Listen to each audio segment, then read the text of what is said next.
ladies and gentlemen, and welcome to the third episode of the 202 Show, your favorite college radio host trying to relive their glory years. I'm your host, Ryan Saber, and with me, as always, is my crew of WLAS graduates. So, starting out, we're going to go to Matt Berentsen in Long Island, New York. What's up?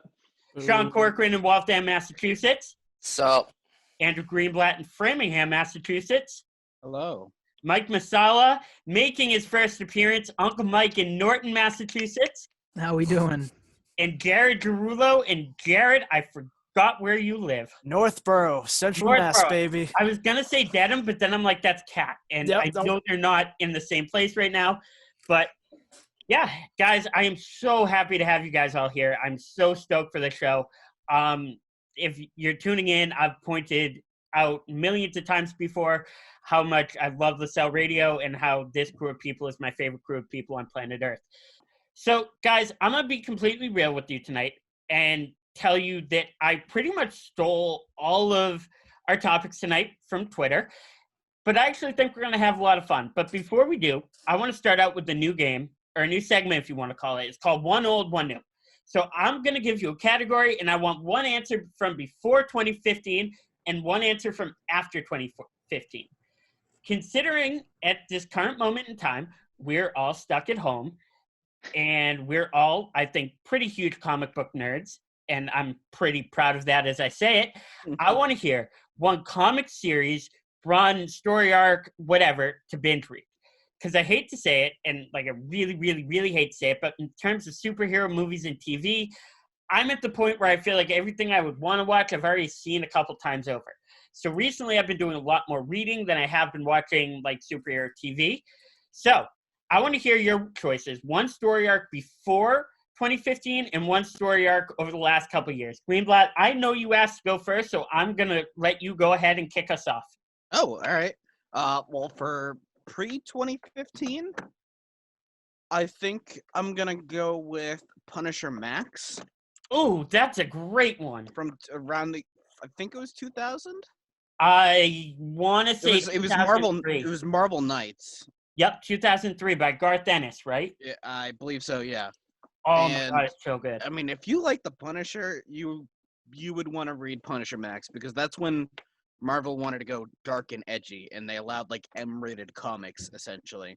So not even M-rated, it was like NC-17. It was beyond. It was insane. Yeah, I mean, you want like it's just Punisher just eviscerating people, like without censoring anything, and it was brutal. It was such a good series that Marvel made a game out of it. Actually, the Punisher game is based off those comics. Like video game? Yeah. Wow. Yeah, for I think PS2 and Xbox original, right? Yeah. But correct me if I'm wrong, it came out the same year that the movie came out. So it's a little bit of a dual. It is, like, some of the movie is also based off of that as well. Yeah.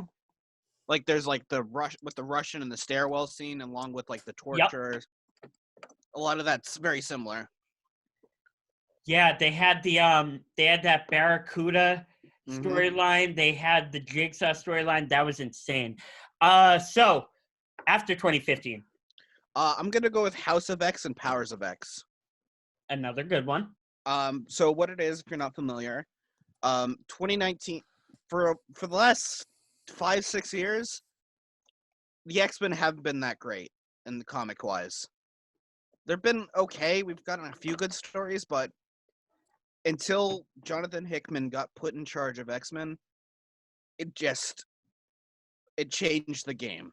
Yeah. House of X and Powers of X revamped the X-Men. They made them better. They made them more likable. It restarted the entire X-Men. They just said, after everything else that we've done in the past, we're starting with a new thing. And it's just, there's time travel involved. There's so many stories. The story is so good.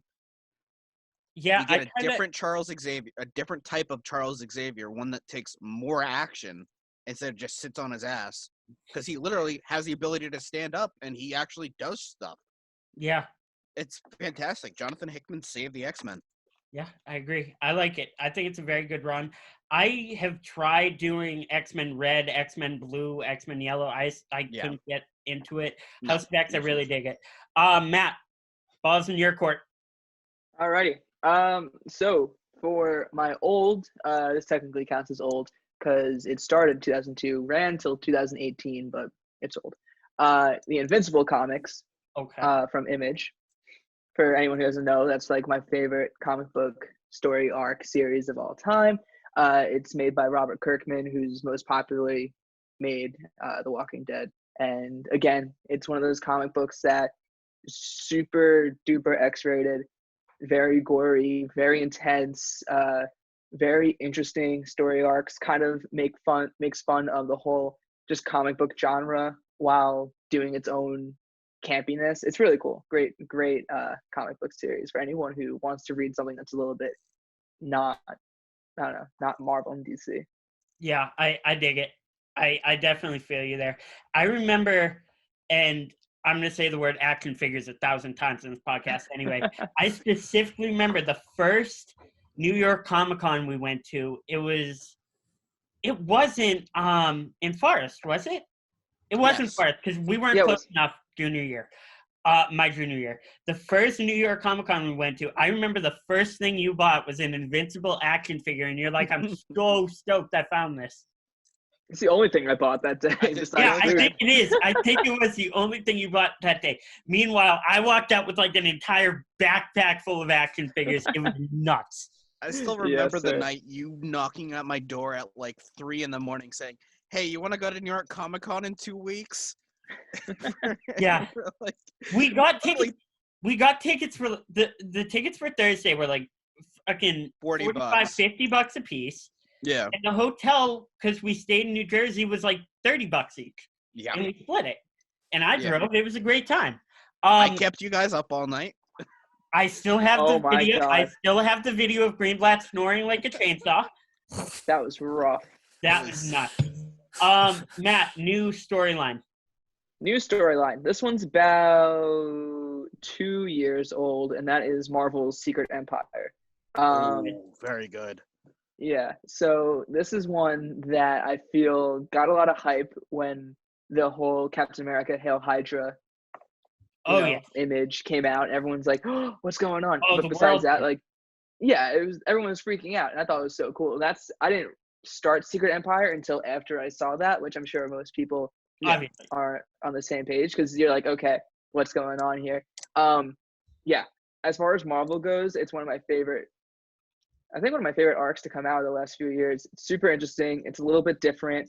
Definitely a little darker. It's a real fun read. Yeah. Uncle Mike, what are your thoughts? Balls to you, my friend. Well, I haven't really been a huge comic book guy as far as the physical reading of the comic books. I've really, in the last few years, gotten into a lot of the Marvel Cinematic Universe, and then. Yep. Okay, I'll give you that. So the two guys who have always interested me the most. So this isn't a recommendation; it's more of what I want to get into. Okay, I'll give you that. Yeah, that is fair. I didn't know that. I shouldn't have thrown this at you. No, all good, all good. I know I've always been a huge fan of Thor. So I would say I would try to go back and read a lot of Thor, the first or second volumes. I have a couple friends who are really into comics from when I was growing up, and they said that they always found those super interesting. Yeah. And then I guess for newer ones, I think Deadpool's 4th volume in 2015 started right around then. Yeah. And Deadpool is. For someone like me who enjoys like the comedic side of superheroes, I mean, you can't get much more Deadpool than and that. Spider-Man are the top of the tier. Right. So I would love to go back, and it's 5 years old now, but I would love to go back and start doing some of those. Yeah. Well, of course, Greenblatt has that site that he showed me, readcomiconline.to, and not trying to advertise for them, but it is free if you guys want to read anything, as long as you deal with the Asian porn ads. You just scroll by them. Jared. Yeah. So for me, I've been a huge Star Wars fan my whole life, and I think it was like freshman year of high school, I picked up one of the Darth Vader comics. Yep. I have that on my list as well. Yeah, so I think it was like volume 1. I haven't read the most. Yeah, it was like 2015. I haven't read the most recent ones, but it's just like they're good. I've been reading them. It's everything you want in a Darth Vader comic. Like you get the the grittiness of the Empire, the aftermath of Episode 4. You even see like I think Boba Fett's in it and Jabba the Hutt, if I'm not mistaken, Greenblatt. Yep. So that like for me as a Star Wars fan, like it just like enhances your knowledge and like you can sit back, enjoy a nice thing that isn't the movie, the original trilogy. And now that the new shows or the Clone Wars is back, like it just feeds into it. Oh yeah. From Anakin, turning into Vader. So it's nice to see. And I think now that I'm in quarantine, I'm going to start picking them up again. You should. I mean, if you want, I can send you that link that has all of them. You can't really go out and buy them. Yeah, I'd appreciate it. That'd be great. Sean, balls to you, my friend. Well, I need a transition phrase. Sean.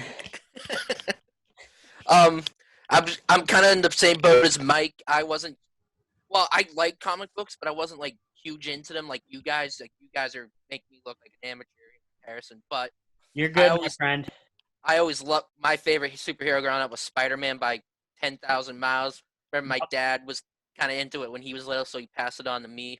And then that was around the same time the Tobey Maguire movies were coming out, so it kind of like intertwined a little bit. So and I remember, I think it was like 15 years ago, I remember they used to reprint the original Spider-Man comics and put them in the newspapers or something, so I still have all those. Yeah. Yeah, just the whole Spider-Man thing was my favorite thing, but yeah. All right, I'm going to do mine really quick. For recent, I know I've definitely talked to Matt about this and probably Greenblatt. The DC storyline that's, I think, from 2017 to 2019, and that's Doomsday Clock. It's essentially the backbone of what the DC Rebirth is, because it's just all of a sudden out of the blue, the New 52 stopped and DC decided they were going to have a quote-unquote rebirth. And they never really explained how that happened. Wally West just appeared one day. And they kind of hinted that Dr. Manhattan was involved, but it wasn't until they actually did Doomsday Clock that you see the DC universe and the Watchmen universe intertwine and kind of collapse in on each other. And you see a lot of interactions between Rorschach and Batman. That's really cool. It's not the original Rorschach, because if you read the Watchmen comic book, Rorschach is very dead and he's not coming back. But they introduced two other villains, Mime and Marionette, who I'm not going to lie, I didn't know anything about before this happened. They could have been real characters. They could not have. I think they were new. Yeah, they were new. Really, really well done. Seeing Ozymandias and Lex Luthor on the same page is pretty freaking cool. And of course, seeing Dr. Manhattan go toe-to-toe with Superman, and I'm not going to spoil it because I don't want to spoil it, because I still want you guys to read it, and anybody who's watching this, I think they should read it. That's the point of the segment. But it's really... It really makes the characters take a different perspective on life versus just violence and why we do things and what the reasons behind our decisions. It's really cool. It's very Watchmen-esque, where it makes you think versus just entertaining you with the story. Going back, I can't really call this an old book because at this point it's 10 years ago. And I think Greenblatt knows exactly what I'm talking about when I say 10 years ago. Without question, my favorite comic book story of all time is Jeff Johns' Flashpoint. Oh, yeah. The story of Barry Allen going back in time, saving his mother, and essentially destroying the timeline, resetting the timeline to a point where he has no powers. Bruce Wayne died, Thomas Wayne's alive, and he's Batman. And Aquaman and Wonder Woman go from sleeping with each other to wanting to murder each other in Atlantis, and the Amazons are at war. It's a whole mess. Well, she killed Mira. That's why. She killed Mira. Great book. It is Jeff Johns, right? I'm not crazy. I'm pretty sure. Yeah, I'll double check that before I post this. But it is, great book, great story. And it caused the New 52. And say what you'd like about the New 52. It was, so just looked it up. Thank you, Greenblatt. Say what you like about the New 52, but in terms of the revolution, the evolution of DC Comics as a whole, you can't be where you are today without Flashpoint. And they made an animated movie, which is freaking awesome. I highly suggest you watch that. And they did an iteration of it in the Flash TV show with Grant Gustin, which you guys know how much I love. Didn't do it justice as much as I wish they could, just because I think they did very early in the series, and I think if they waited a little bit more, they could have had a lot more things that went wrong that they had to fix. But to each his own. So we're going to take a quick break. When we come back, I want to talk about the saddest moment ever in a sports movie. I have a dark horse choice. I am very interested to hear what you guys think. So let's take a quick break, and we'll be right back. Welcome back to the 202 Show. I'm Ryan Saber. I want to talk about, with my crew of WLAS graduates, I want to talk about the saddest moment in a sports movie. Now, I'm 90% sure that Barstool started this conversation on Twitter, and if it wasn't, most likely did. Lights Camera, like their Lights Camera podcast, which is a great. There you go. So if that wasn't the one that started it, it amplified it and kind of blew the conversation up. So, saddest moment in a sports movie. Now, in the break, Greenblatt brought up a movie that I'm not going to spoil because he's still going to use it, that isn't necessarily a sad movie or have but whatever. But a movie that had sad moments in it, and that's what we're trying to do, sad moments. Mike, from going left to right, you're the first one on the list, so why don't you get started? Okay. One of my favorite movies of all time, Remember the Titans. Just that was mine. An incredible movie. Everyone just got. I think that's everybody. Like that's like almost everybody's go-to. It wasn't mine. Mine gets weird. I was really hoping that I was going to be able to go first so I could get that off because I knew the person was taking it. Smart. So Remember the Titans just an all-around great movie story about an integrated school playing football together in an integrated football team. They deal with a ton of outside conflict and interior conflict as well. But in that movie, Gary Bertier, who is their captain, their linebacker, he ends up getting paralyzed in a car accident. And then after the movie, it says Gary ended up dying later on through complications from it. But just that scene of him riding in his car, like they had just won, they had been celebrating, they were going for a championship. And he just goes driving, and you see him get T-boned, and it's just tremendously sad every time I watch it. Which I would probably say is the movie I've watched the most in my life. I would say upwards of like 200 times, and that movie, it makes me sad every time. I'm not a huge crier for movies, but that one gets me real close. Sorry. No, it's not you. I always forget Ryan Gosling's in that movie. Yeah, I always feel like people forget that. Yeah, like Ryan Gosling, Donald Faison, who plays Turk in Scrubs, is in that movie. Like, real quick, there's a Now a Scrubs podcast, by the way, for anyone who likes Scrubs. Oh, I heard that. Faison and Zach Braff are doing a rewatch podcast that just started. Yeah, in another episode where we don't already have a full rundown, I do want to talk about the Office Ladies podcast. But yes. I'm behind on it, but it's very good. So remember, Titans. I was the one who told you. I was the one who told you about it. Yeah, I know, and I appreciate that. I figured Remember the Titans would be one of the first two. But Jared, saddest moment in a sports movie. What are your thoughts? So I remember when I was in middle school, I went to go see The Blind Side. Oh, yeah. And yes. I went into it knowing absolutely nothing, and I came out in tears. I've never cried so hard in a movie theater. I think the scene that gets me the most is like when he walks into his like new bedroom, and she's I forget the woman's name. Sandra Bullock. Yeah, Sandra Bullock. It's like, oh, this is yours now. And he's like, I've never had a bed before. And I'm like, oh, this is tough to watch. It really is. It was, oh my God. I remember it too. I remember, and all the people, I loved at the end. And this is where just me being a football nerd is gonna kind of show a little bit of arrogance in terms of being a football nerd. At the end, it showed, and the Baltimore Ravens select Michael Oher, and everybody's like, what? What? I remember that. And I'm like, yeah, this was last year. Doing okay.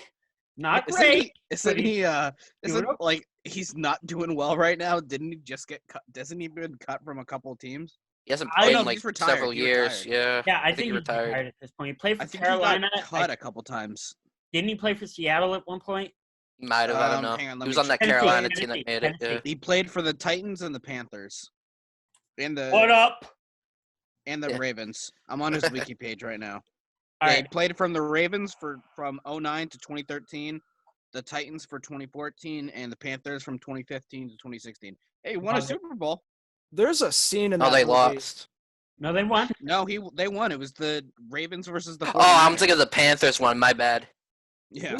There's also a They got terrible accident scene in that movie too, when he's driving the kid Oh and yeah. the truck backs out into the middle of the road. That's a hard scene to watch God. too. And he There, saved the puts his kid's hand out life like with that. one arm. Yeah, no, that was a heartbreaker for sure. Matt, to you, saddest moment in a sports movie. Well, mine got taken. Sorry. So I'm going to talk about Blue Mountain State. Oh. The series ended in its third season. Basically, Blue Mountain State, they finally get their chance to go to the bowl. It's like some bowl. I don't remember which one it is. Yeah, I don't either. And they're playing against The Blackwell. toilet bowl. I remember that. Yeah, it was a toilet bowl. Basically. And they're going in. They're like super pumped. They're having a great season. They're killing it. And then the NCAA comes in and is like, all the starters can't play because of all these wild shenanigans that have happened in the last 3 seasons. Which is the most NCAA thing. Yeah, all we've 100%. ever here. For sure. And then they all decide they learn they can't play.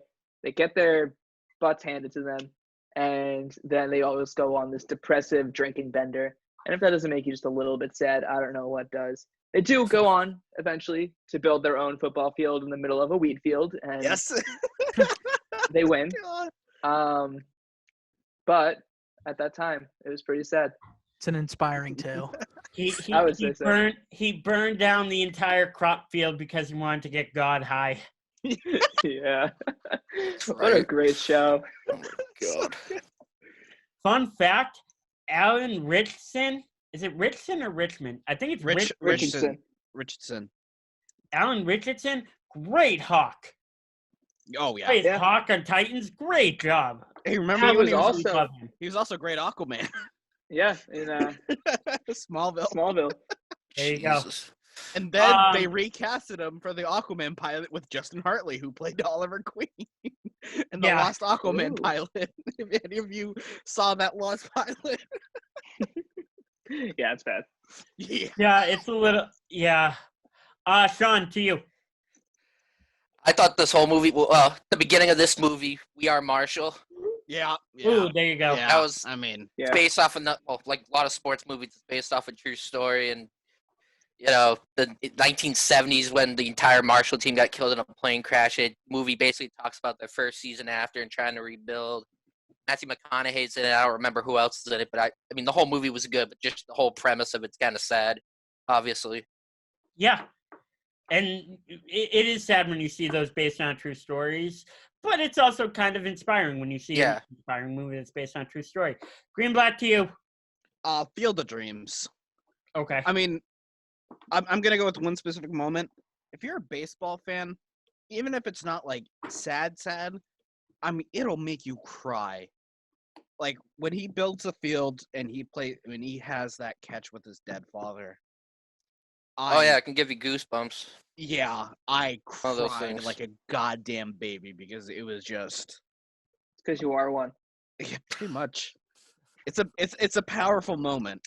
It's a very powerful moment. That's agreed. Great movie. If you're a baseball fan, which is hypocritical because there's if you know anything about baseball, there's no crying in baseball. Sadly, though, there's no crying in baseball. It's hard. Unless There's none. you're an Astros fan. God. That's a League of Their Own reference if nobody understood it. No, I got it. We knew it. Got Right? it. Thank Got you, it. though. Oh All right. yeah. My saddest moment in a sports movie comes down to two from the same franchise. Don't laugh. Rocky 3, Mhm. Rocky 4. Mhm. Okay. Yeah. Sure.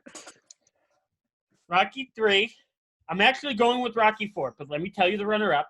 Mickey dying in Rocky 3. Mick!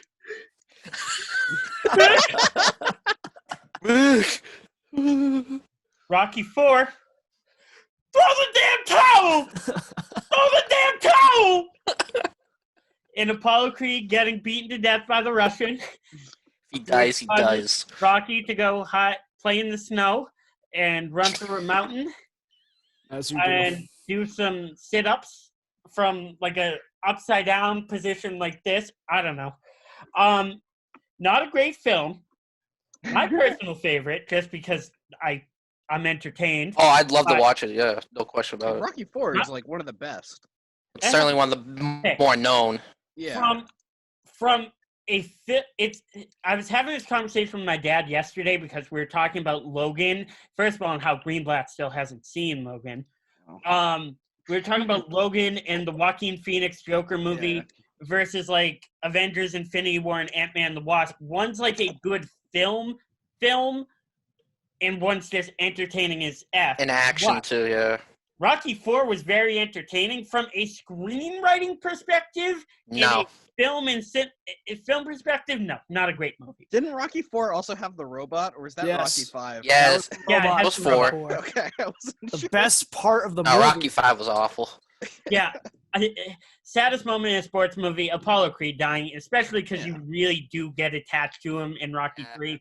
Mick, especially me coming from me being an amateur boxer, for those of you who don't know this about me, I've been doing boxing, I've been living boxing, teaching boxing, and breathing boxing since my freshman year in high school. I sucked at sports growing up, and my teammates always blame me for us losing. So I started a sport where if I get my ass kicked, it's my own fault. From a boxing perspective, I never loved Mick as a trainer.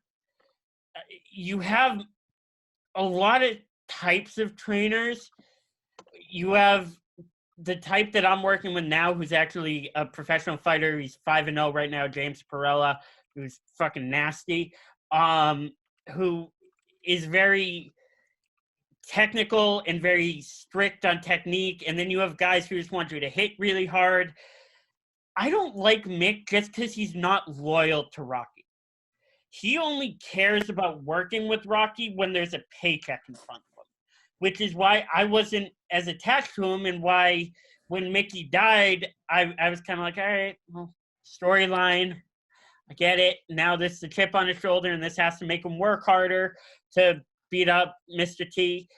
Apollo dying, on the other hand, we got really crazy attached to him in the movie before. Even in the first movie and the second movie, you liked him. He was the Muhammad Ali figure that, you know, that you got attached to him. You wanted to root against him, but you also kind of loved him. Answering a question from the chat right now, Greenblatt, Goose from Top Gun does not count just because there's a homoerotic volleyball scene. I mean, it's a good example. Yes, it is. All right. We're going to move on to our next topic of conversation. The NFL All-Decade team actually came out today, the day we're filming this on Monday, and I want to discuss it with you guys. Who got snubbed? Who do you think should be on there that shouldn't be on there? And who would you replace them for? After that, I want to talk about, I saw this on Twitter, I want to talk about some of the best rivalries by all-time greats that were lopsided. So 2 all-time great players at any sport where one just dominated the other. We're going to take a quick break, and when we come back, we're going to hit those hard. You don't want to go anywhere. You are watching the 202 Show. Welcome back to the 202 Show. I'm your host, Ryan Saber. It is time to look at the NFL 2010's all-decade team. I have the list in front of me, so we're going to go through this really quickly, and then we're going to break down who we think maybe got on that shouldn't have gotten on, or who we think missed the cut that should have been on. So I'm going to run through this very, very quickly and set up the wide view while I do, so I can see the live reactions, what you guys think. Quarterback, Tom Brady. And I will tell you if they're unanimous or not. Unanimously, quarterback Tom Brady, quarterback Aaron Rodgers, running back Frank Gore, Marshawn Lynch, LaShawn McCoy, and Adrian Peterson. Adrian Peterson being unanimous. Wide receiver, Antonio Brown, Larry Fitzgerald, Calvin Johnson, Julio Jones, and a flex of Darren Sproles. Tight end, Rob Gronkowski, Travis Kelce, offensive tackle, Jason Peters, Tyron Smith, Joe Staley, Joe Thomas being unanimous. Mm-hmm. Guard, Jahari Evans, Logan Mencken, Zach Martin, Marshall Yanda being unanimous. Center, Alex Mack and Marquise Pouncey. On defense, defensive end, Calais Campbell, Cameron Jordan, Julius Peppers, J.J. Watt being unanimous. Defensive tackle, Geno Atkins, Fletcher Cox, Aaron Donald being unanimous, and Ndamukong Suh. Linebacker, Chandler Jones, Luke Kuechly, Khalil Mack, and Von Miller being unanimous. Linebacker, Bobby Wagner and Patrick Willis. At cornerback, Patrick Peterson, Darrelle Revis, Richard Sherman. Safety, Eric Berry, Eric Weddle, and Earl Thomas. Defensive back, Chris Harris Jr. and Tyrann Mathieu. Punter, Shane Leckler and Johnny Hecker. Kicker, Steven Gostkowski and Justin Tucker. Punt returner, Tyreek Hill, Darren Sproles. Kick returner, Devin Hester, Cordero Patterson. And head coaches, Bill Belichick and Pete Carroll. So, does somebody want to start us off on this? Or I know I can do it because I definitely have some thoughts. Go for it. All right.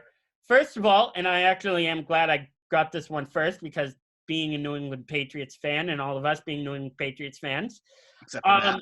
Except Matt. Yeah, my bad. Minus Matt. Go Giants. Yeah, right. The first name that comes to mind, and yes, I do feel like I'm being a little bit of a homer when I say this, is Devin McCourty. Yeah. Devin McCourty's been an absolute stud more or less his whole career, which just so happened to start in the 2010 draft. He was the first-round pick of the New England Patriots in the 2010 draft. I specifically remember being on a cruise, a Royal Caribbean cruise, and we were watching it at a sports bar, and it was during Massachusetts school vacation week. So we were sitting with a bunch of Massachusetts people, and we're all chanting, Des Bryant, we want Bryant. Yeah. And then they go, defensive back, Devin McCourty of Rutgers. And we're all just like, shit. Like, this guy's going to suck. Yeah. Devin McCourty, in my opinion, should be on the all-decade team. Looking at his stats right now, he played 155 games. He started 155 games, 26 interceptions, 1 pick six, and I actually can vividly remember it. Yeah, me too. Yep. Oh, yeah. 772 combined tackles and 1 forced fumble, 6 fumble recoveries. He was selected to the Pro Bowl twice and was never a first-team All-Pro. So, yes, I can understand why that might keep him off. Look, I think this guy was a stud. Still is a stud. But the problem is, to put one on, you have to pull one off. Yeah, that's the problem. And it was very hard for me to pick one of these, but if I could, it might be Tyrann Mathieu. And the only reason for that, now I think on their best day, Tyrann Mathieu might be a better player than Devin McCourty. That's fair. Yeah, I'd agree with that. They're very, very similar. I think they're both more defensive backs than they are strict corners and safeties because both of them came into the league as a corner and evolved to a safety. Tyrann Mathieu played a lot of years where he didn't actually play because he was injured, or if he did play, he didn't play very much. He only had, in my opinion, 1 or 2 years where we were really like, okay, this is the best safety in the league.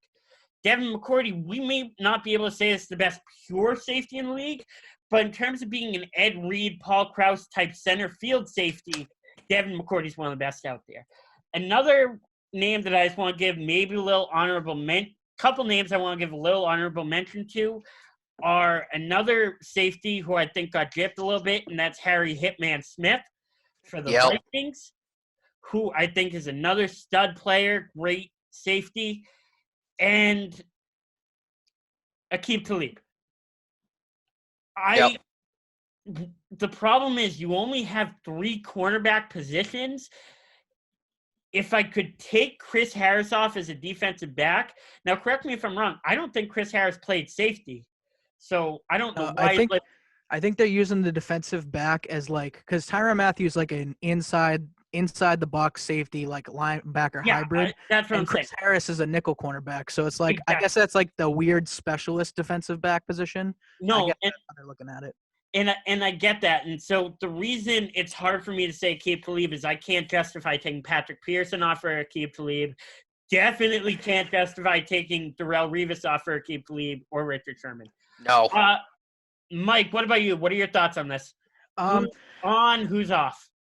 So I think a lot of people like to complain about lists. That's the big thing. Everybody wants to talk about lists and who deserves more, who's wrong, who's right. I think for the most part, this list is very well put together, and there's not a lot of people I would take off or put on. I had a couple things that maybe there's arguments for. I think there's an argument for Frank Gore over Marshawn Lynch, just because you had a couple years Marshawn wasn't playing. But again, Marshawn has that championship, so it puts him. I don't think it's in order. No, I don't think it's in order. It's not. Yeah, just going down. Because going down the list, I said Frank Gore, Marshawn Lynch, LaShawn McCoy, and then Adrian Peterson's at the bottom, and Adrian Peterson's the only one voted unanimously. Oh, I missed Frank Gore. No, you're good. You're good. My bad. Why don't we come back to you then? Yeah, go ahead. Jared, what are your thoughts? Yeah, kind of echoing what Mike said. I think the list is pretty consistent to what I would create it as.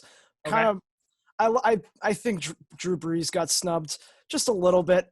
I'm not a huge Rodgers guy, so I'd probably put him over him. But, I mean, that's more or less how I'd make it. So you won our fantasy league last year with Aaron Rodgers, right? I did, yes. Let's make sure. If you're not a huge Rodgers guy, let's clarify. Aaron Rodgers won you like $140 last year. I think I was going to take Breeze, but I think Connor Duquette got him over me. I ended up beating Connor, but yeah. Oh, ain't that even funnier? God, I got screwed so hard Yeah, Greenblatt did not have a good draft. I didn't come in last. And I'm happy. Second-round pick on Antonio Brown, which didn't work. And Saquon. You got Saquon. Don't forget about that. Saquon I was lost my first all rounder. 3 of my quarterbacks. And I lost 2 of my running backs. Yeah, It was that so went well. much fun to watch. And 2 of my wide receivers, too. All right, Matt and Sean, any thoughts on the list? So for me, going back to my second fantasy pick, Mr. Antonio Brown, it feels a little weird for him to be on this list to me. Yeah, because while he's a solid player, and there's a reason why he was my second round pick, I don't know, controversial? So it's Adrian Peterson. True. Yeah. Adrian Peterson's known. Yeah, that's spring chicken either. Yeah. I mean, yes and no. The thing is, the problem. I see where you're coming from, though. Sorry. I definitely see. I'm not arguing at all that I don't see where you're coming from. The problem is when Antonio Brown kept his mouth shut and just went to work and played football, he was probably the best player on the field every time. Fantastic player. 100%. So it's really the Terrell Owens factor. It's an argument. Why didn't T.O. get voted into the Hall of Fame first ballot? Well, because he destroyed 4 locker rooms. So I don't know. Quarterback. You tell me. Yeah. No, I can definitely understand why Antonio Brown might run a few red flags, but you also have to look at Adrian Peterson, who did do something questionable with the stick. Marquise. Tyreek. Yeah, Tyreek Hill's on there, who's done some questionable things. Marquise Pouncey, nobody wants to know what he does on the weekends. You know what I mean? Like, yeah. Wait, Tyreek Hill isn't on this list. What is it? Special teams. He's a special teams. Oh, is he? Yes, oh, yeah, no, I complete. All right. Sean, thoughts? John, we lost you. Of course we did. No, we're good. I got We you. can hear you. Sorry, whatever. Anyways, I thought they did a good job overall at the list. I do think snubbing Breeze wasn't the right move. I mean, he's got the most passing yards in NFL. I know he's played 2 decades, kind of like Brady, but he's had a pretty good decade overall. I'm granted he won the Super Bowl at the end of the last one, but I honestly thought Breeze should have been on there, and I kind of agree, Rodgers. I think he's a great quarterback, but I just think Breeze is better when it comes down to. No, I do too. The problem is I would add another quarterback spot. And if you can add another quarterback spot, there's no question. No, it goes to Breeze, no question. Yeah. Can we just come back to me for this last one real quick, just so I can get my actual? I had an actual one that I forgot that I got cut out for. Yeah, of course. Yeah. So I think the only one that I would say I would change, like actually change, I put Jimmy Graham over Travis Kelce. Good one. And it's only because Travis Kelce, he's only played 6 years, and Jimmy Graham's done it for the full 10. If you look back at the decade, just from the 2010 to 2019 season, Jimmy Graham's first in receiving yards for tight end, and he's second in touchdowns, just a couple behind Gronk. So he's although he tailed off the last couple years, and he was having 400, 500-yard seasons, he still dominated the beginning half of the decade, doing the exact same thing that Kelce's doing. It's just more recent. Oh, I definitely agree. I would put Jimmy Graham over Kelce. I honestly didn't think about that when I thought tight end. I thought, wow, they didn't put Antonio Gates on. Yeah, I thought that a little bit too. Yeah. That was a weird one. But I don't think Antonio Gates was nearly as dominant in the last 10 years as he was No. in the first 6 or 7. Tailed off. Yeah. And you could argue that Kelce, like, if you're gonna go all around tight end, and that's why you're deciding to put Gronk on there, like Kelce's a better blocker, obviously. Because Jimmy Graham. No. But if you're going like talent, like Jimmy Graham was a better talent, so over the decade than Travis. Oh, 100%. Yeah. No, I agree. All right, moving on to our next topic. So I stole this idea from Dave Damashek, who's a writer for the NFL. I know he's a writer on NFL.com. I know he has a podcast that I think is featured through NFL Network. Don't quote me on that. Good writer, big fan of his. And he tweeted the other day basically talking about a scenario where one Hall of Fame athlete or one All-Star athlete dominated another. And he gave a bunch of examples that I'm not going to give because I don't want to infringe on if any of you are going to use them. I'm going to go first because I've told you mine like 6 times already. And just use mine as an example. So, a Hall of Fame corner and a Hall of Fame quarterback. Peyton Manning. There's one person in Peyton Manning's entire career that he has 100% completion percentage to. Ty Law. That's right. Ty Law destroyed Peyton Manning. I want to say it was the 2003 AFC Championship. He had 3 interceptions. Does that sound right? I think that was it. Yeah, 2003 AFC Championship. He had 3 interceptions. Every time the two played each other, it felt like Peyton threw a pick to Ty Law.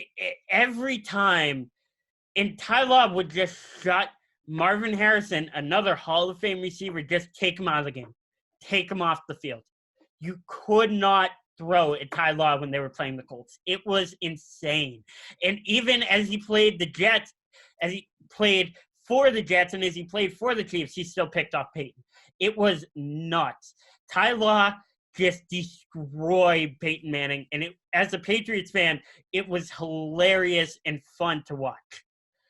There was actually a story that came out a couple days ago about like their interactions, and Ty Law said that while they were at the Pro Bowl, he was like Peyton was trying to feed him drinks so he could like pick his brain on what he was doing to get inside his head the whole time. So it shows you that like how much he had control over him like mentally. Off topic, did you know that the play we ran for a ton of years that got us shit tons of yards and probably a ton of points, where Gronk would run a slant over the middle and then stop and just kind of hit, and Brady would hit him flat. Peyton Manning actually taught that to Brady. Peyton Manning designed that play and said, if I had a tight end like that, this is what I would do. And they worked that out together in the lockout year in 2011. Brady went down to, I think, Tennessee to train. That was the year Manning was hurt, right? Yeah, to train with Peyton. And Peyton said, if I had a tight end like that, this is what I'd do. So it's kind of fun anecdote. Sean, why don't you do yours? Because I know you've been in the back for a lot of these. That's what happens when you're late to your own show and you forget what day it is. But anyways, so coronavirus thing's just forgetting what day it is. Anyways, I'm going to go with baseball. And this is actually more from my childhood when I was around, 10 or 11. Baseball. Yep. Randy Johnson, one of the greatest pitchers I've ever seen in my life, and he used to dominate everybody. But the one person who I remember who always managed to get big hits off of him, mostly home runs, was Manny Ramirez. And nice. Manny was one of my favorite players growing up, one of the best Red Sox signings ever. Unfortunately, he's not the smartest person in the world.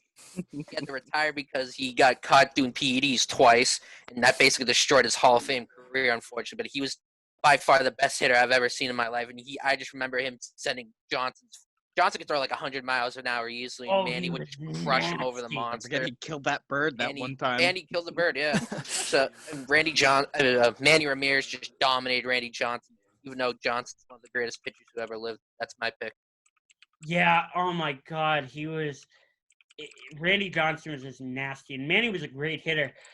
The problem is, when I remember this story, I more remember him being kicked off the Red Sox than him being traded. Basically forced his way out is what happened. He pretty much forced his way out. And we got Jason Bay, and I love Jason Bay. Oh, that was a great deal. I was so mad when they let him go, and then it turns out it was a great move. They let him go to the Mets like a year later, and I'm like, what? We got him for Manny. I have a Jason Bay Mets shirt. I got it when I went to a Mets game because it was on discount because he was not good with the Mets. Yeah. Matt. I got nothing. Really not my expertise here. I can help Matt out. So for a rivalry, I'm a hockey guy. I love watching the Metro fans on Twitter go at it over Sidney Crosby and Alexander Ovechkin. Okay, that's a good one. Yeah. Okay. So, it's hard to compare those two because Ovechkin is arguably the greatest goal scorer of our generation. He's just absolutely filthy in his little corner, sinking one-timers from Oshie. And watching Crosby play, you can look at the stats. Crosby has 800 assists or something like that, and Ovechkin has 500. So they're both very different players. I think of Ovechkin as an elite goal scorer. I think of Crosby as a really good playmaker. But who tends to win more when they play each other? That's what. Capitals, 100%. So Capitals. So Ovechkin over Crosby. The Capitals dominate the Metro Division. There you go. Yeah. They always slaughter them. But still, you've got those Penguins fans, a lot of NHL fans in general, saying Sidney Crosby might be the greatest of all time. And I don't know. I feel like it's really one-sided. I think it's always been Ovechkin, especially after this season. Crosby's a great player, but Ovechkin's better. Ovechkin that's just the way it is. Now. Yeah. You look at Ovechkin. No, go. You look at Ovechkin's ice awareness, and he's always in the right spot at the right time. He's always setting up for another shot, and he's always sinking them past any goaltender. It doesn't matter. It doesn't matter who you're going up against. That's why I'm happy I have you two on, because I don't know hockey at all. Dude, I think you would love hockey. It's so physical. It's so fun. Such a good sport. Oh, I love watching hockey ice hockey hits online, just people getting crushed. It's awesome. It's definitely changed, but it's so good. It's so College hockey is my favorite thing to broadcast. College hockey. Oh, yeah, true. You film it. Yeah. Favorite job in the world is doing anything for a Harvard hockey game. Oh, my God. It's so much fun. That's awesome. The team didn't do, I think, as well as I think everybody expected this past year.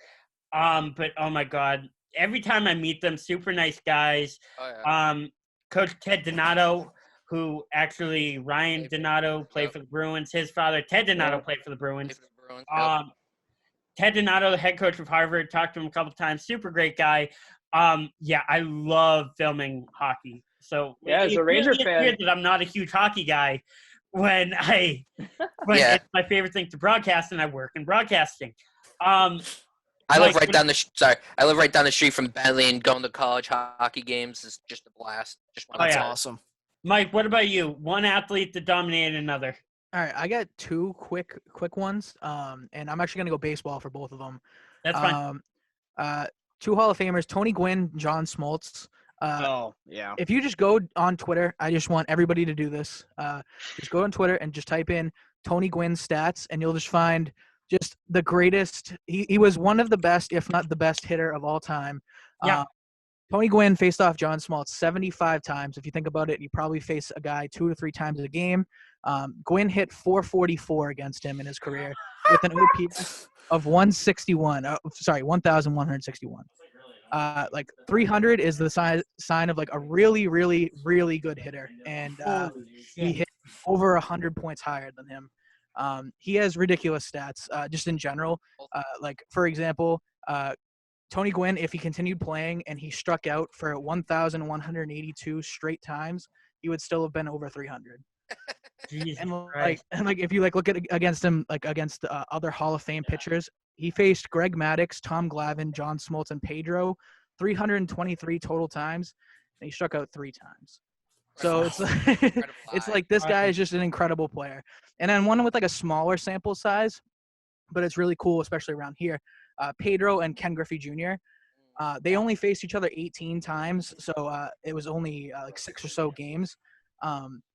Pedro gave up 1 hit in those 18 plate appearances. So, like the guy who's considered top 1, top 2 players in baseball history hit less than 100 against Pedro, who just dominated everything he played. I have a Pedro Martinez jersey upstairs with the 2004 World Series patch on it. So proud of that. He's incredible. Oh my God, I loved Pedro. My favorite, him and Clemens, even though, Can I go with Mike Tyson over Little Mac? No. No, you can't.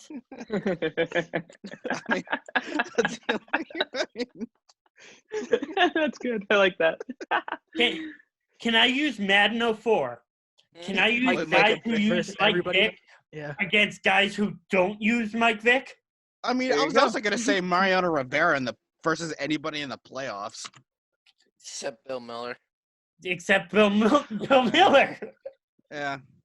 Or anyone who uses Bo Jackson and Tecmo Bowl against no one who doesn't use Bo Jackson and Tecmo Bowl. Yeah. Like on Family Guy, that one episode. Yeah. Dude, I'm telling you, Madden 20, Patrick Mahomes is not fair. I mean, did you see the interview he did where he didn't learn how to read defenses until like the middle of this season? That just scares the shit out of me. It scares the absolute shit out of me. I mean, didn't need to learn it, and he still would have been great. I mean, like, really, it's ridiculous. Yeah. All right. So that's gonna wrap this segment up. So we're gonna take one more quick break. When we come back, we're going to do our draft of best NFL draft prospects of all time. Best NFL draft prospects of the last 20 years that aren't quarterbacks. Last week we did quarterbacks. It was just me and Sean. This week we're going to do every position that isn't a quarterback. Not every position in their own, like we're going to go running back, receiver, whatever, but just in general. So you don't want to go anywhere. You are watching the 202 Show. Welcome back to the 202 Show. I'm your host, Ryan Saber. It is that time of the episode, my favorite game of the episode. It is time for our 202 draft. This week's prompt, we're doing the top draft prospects since the year 2000 that aren't quarterbacks. Last week, we talked about the best quarterback prospects come out of the draft. Sean, correct me if I'm wrong. It was something like Andrew Luck, Trevor Lawrence, Matt Ryan, Matt Stafford was there. Cam was pretty high. Michael Vick was pretty high. Sam Bradford was there, and Jamarcus Russell was there. Those are all the names. By that list, you can tell that how they played in the NFL has nothing to do with this. We're ranking these players based on what their draft grade was when they came out of college and what we expected them to be coming out of college. Their combine rating, everything like that. I assume you're going to see a lot of number 1 picks and probably some top 5s. Yep. If there's anything past the top 5, I have one past the top 5, but we'll get to that later. So I am going to go first. And with the number 1 pick of the top draft prospect since 2000 that isn't a quarterback, I'm going with the number 1 overall pick of the 2014 draft, and that's Jadeveon Clowney, the outside linebacker / defensive end from South Carolina. I remember I'm a big mock draft guy, big, huge mock draft guy, and reading the mock draft going up until this draft, for like a straight year, Jadeveon Clowney was number 1, and it did not change. No matter who had the number 1 pick, they were going to pick Jadeveon Clowney. Yeah. And on one hand, you could say that because, first of all, he was a beast pass rusher. He was a speed rusher who could run straight through you, which typically you don't see very often, unless you have a guy like Nick Bosa who came out last year. Jadeveon Clowney was just a freak. But at the same time, I think he was kind of a unanimous number 1 pick because there were no quarterbacks coming out that year. Yeah. That year, you had Blake Bortles, Johnny Manziel, and was there one more? Teddy Bridgewater. Okay, he turned out better than the others. Yeah, and the best one was Derek Carr, who came out in the 2nd round. Yep, So that's I'm right. going first pick to Jadeveon Clowney. I think I pretty much had this set that this was going to be my first pick when I came in today. So, Sean, let's go to you.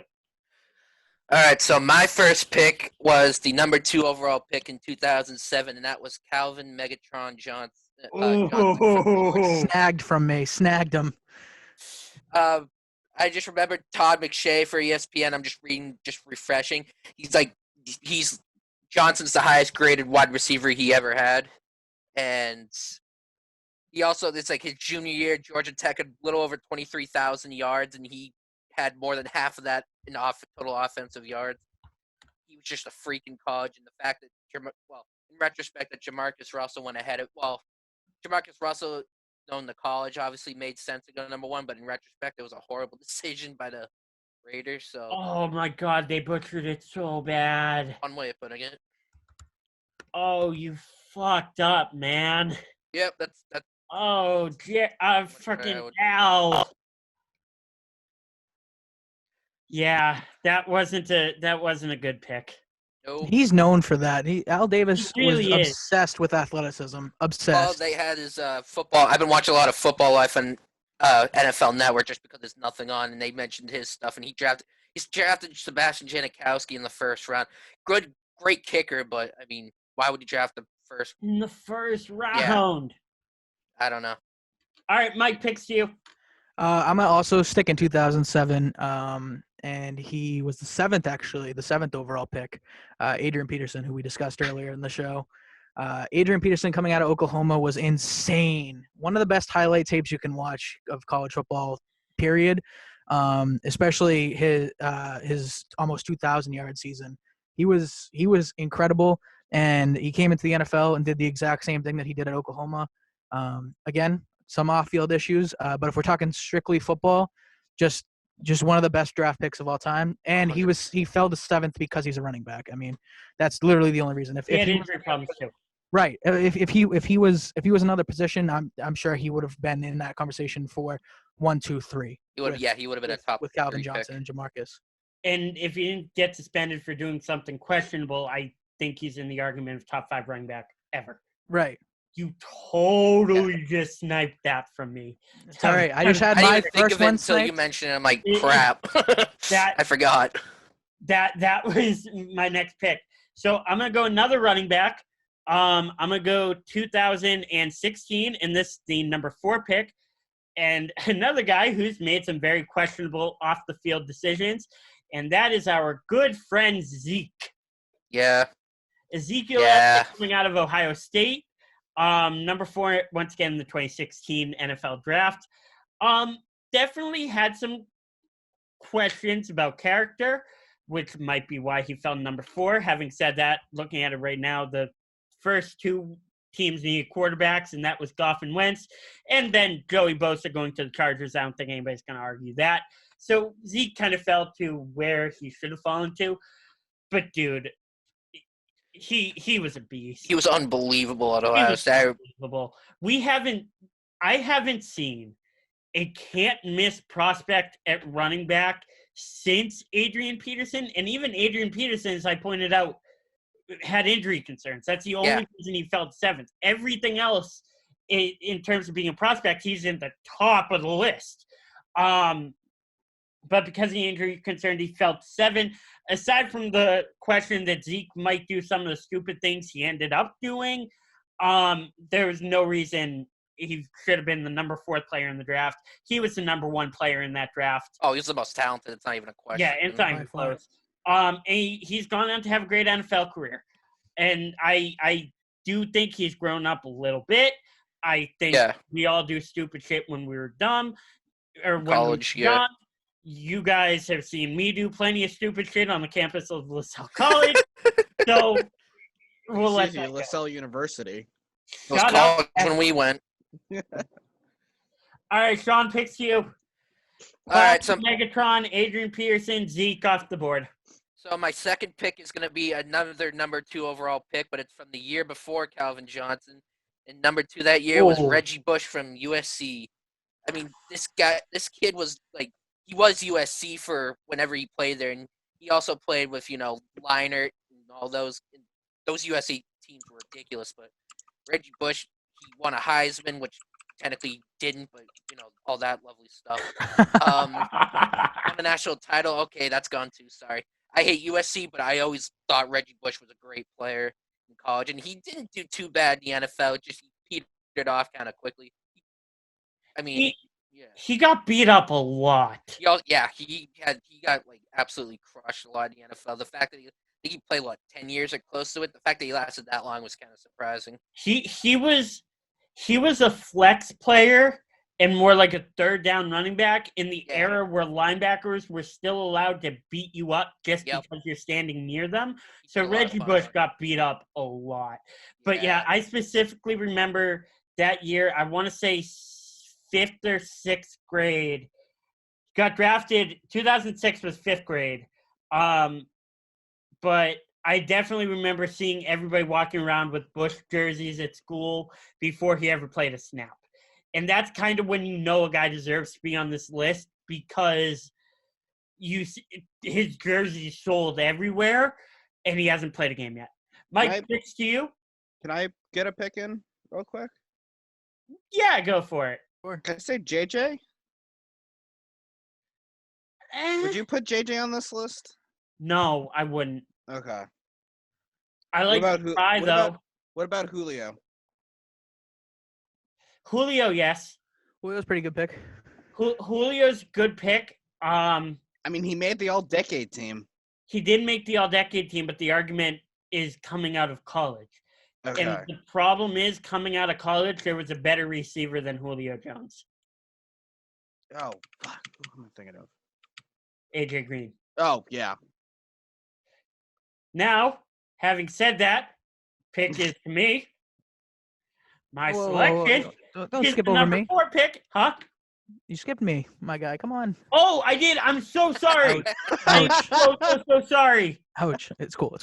I'm gonna bounce to 2011 with the second overall pick in the 2011 draft. The Denver Broncos selected Texas A&M outside linebacker Von Miller, who has been an absolute beast since entering the NFL. And in college, he was exactly the same player. A 2-time All-American, 2-time All-Big 12, won the Butkus Award. The guy was incredible, and he transcended basically the sport at the time. And he became one of the greatest NFL players, probably the best pass rusher of the last, since he came into the league, basically. 10 years, basically, he was on the all-decade list. He's one of the best pass rushers I've ever seen play. All that hype started at A&M. In the words of Phillip Rivers from one of the NFL Top 100 videos, Von Miller isn't just a pass rusher. He's one of the best football players we've seen. And he's crazy, He and really is. he's in such good shape. Like he could do literally anything. I don't know if you've seen like his workout videos and stuff. He's insane. Oh, I believe it. All right, trying to speed this up a tiny bit, and shocker, because I clearly led into this. So, my next pick, I'm going another wide receiver, and that's clearly Adrian Jeremiah Green, coming out of the University of Georgia, drafted by the Cincinnati Bengals, number 4 in, once again, the 2011 draft. AJ Green, there were a lot of Randy Moss comps. And when you get compared to Randy Moss, that's enough of a compliment in and of itself. AJ Green has probably, I think, the best ball skills in the air that I've ever witnessed that isn't Calvin Johnson and Randy Moss himself. He was just a beast.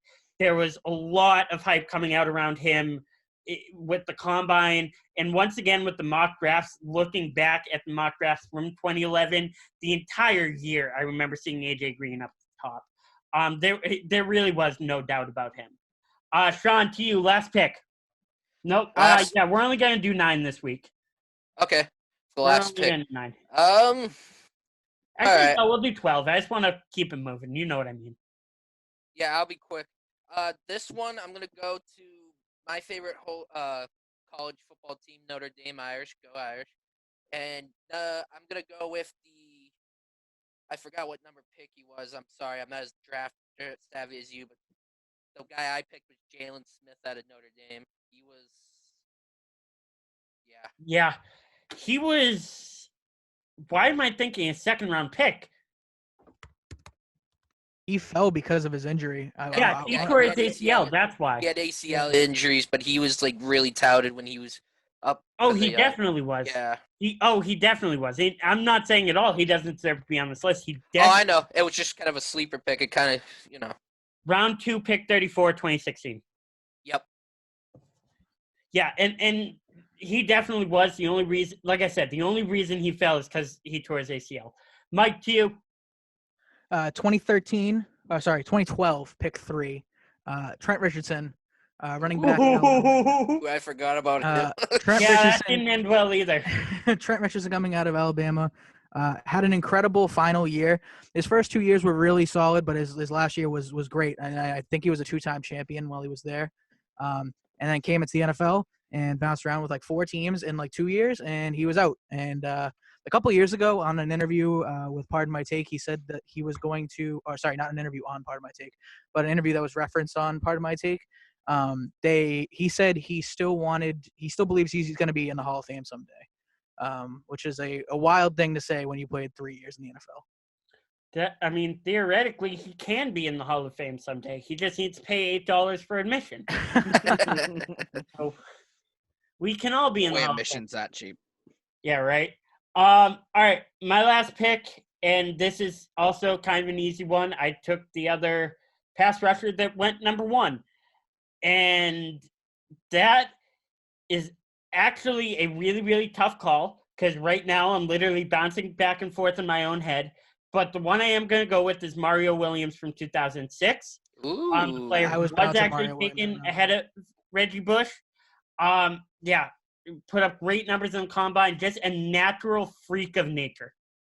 Just a physical freak of nature. This dude was scary, had a great career for the Texans, and actually wasn't great with the Texans, but had a great career in Buffalo, Mario Williams, and I would not be surprised if the other one gets called in the next 2 picks. If not, I will say honorable mention at the end.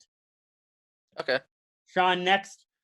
My last pick was arguably the best draft prospect way back in 2002, and that was Julius Peppers out of North Carolina.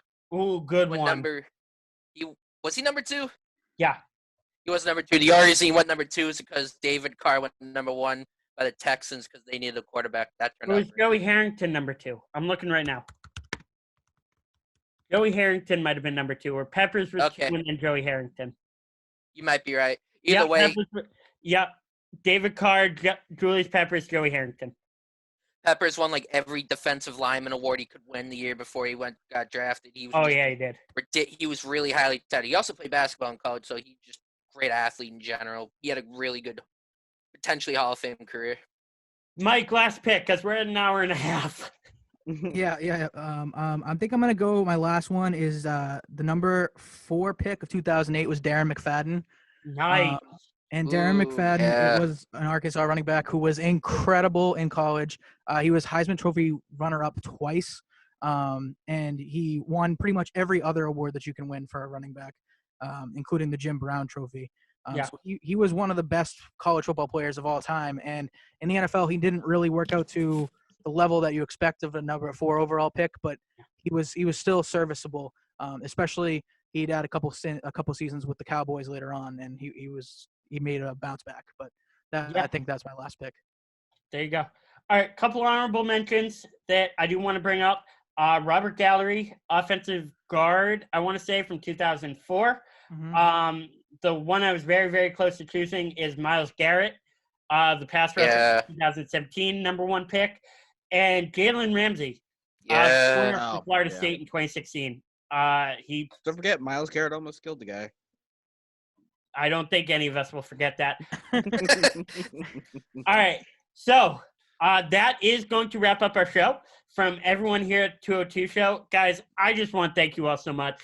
I know I've said this to Sean and Matt 1,000 times. I'm just so stoked to be able to do this, to be able to recreate. I don't know that we'll ever be able to truly recreate the magic that we had at LC Late Night and that we had at WLAS, but this is really good alternative. It's pretty damn close. Yeah. I miss you guys like crazy. I love that we get to do these shows together. You guys are my very best friends in the world. And guys, just seriously, thank you for helping me with this endeavor and being on this show. And I'm having a great time doing it. Thanks for having me. Yeah, of course. It's been a blast. Best Zoom pleasure. call I've ever had. Yeah, right? Yeah, really. All right. So I do want to talk about, just really quickly before we go, what the next 2 episodes of the show are going to look like. I'm going to try to post this as soon as I can this week. I think I have the editing process down a little bit more compact, so it'll take a little bit less time. So next week, we are going to have the original LC Late Night crew on, plus Sean. And it's going to be myself, Matt, Greenblatt, Sean, Miss Jessica Goggins. Oh, shit. Oh, yeah. And Miss Taylor Langmead. And then 2 weeks from right now, we are going to have our NFL draft preview show where we're going to break down some mock drafts. We're going to talk about guys who we think are going to suck in the NFL and guys who we think are going to get drafted in the late rounds who are going to be really good. I know Mike's going to be a big part of that. Sean's going to be a big part of that. And, of course, the rest of you guys, if you want in, I know you're not as big draft junkies as we are, but if you want in, I'm always going to have you. I'm going to do some research because I'll try to – I'm going to want to get involved. All right, cool. Well, that is going to wrap it up. I love you guys. I appreciate you coming out, and thank you for watching the 202 Show.